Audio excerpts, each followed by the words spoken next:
শ্বাস রুখে দিয়েছিল ক্যাম্পার। মুরাদের জোড়া ঝলকে আয়ারল্যান্ডের বিপক্ষে শেষ পর্যন্ত জিতেই গেল বাংলাদেশ।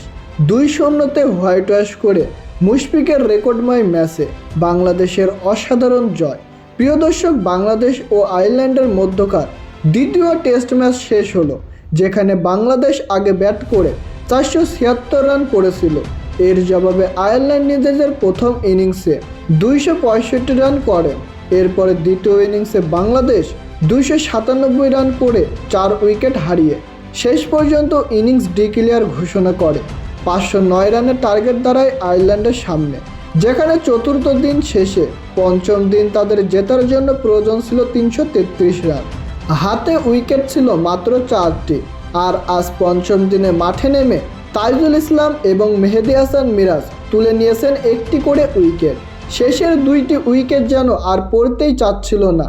কার্টিস ক্যাম্পার ও দিবেন হয়ে দারুণভাবে জুটি করে দলকে এগিয়ে নিয়ে যাচ্ছিল, যেখানে দ্বিতীয় সেশনের শেষ বেলায় গিবেন হয়েকে আউট করেন মুরাদ হাসান।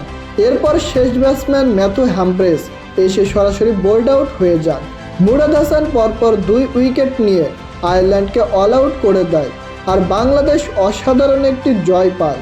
তো প্রিয় দর্শক, বাংলাদেশের আজকের টেস্ট ম্যাচ আপনাদের কেমন লেগেছে তা জানিয়ে দিন আমাদের কমেন্ট বক্সে।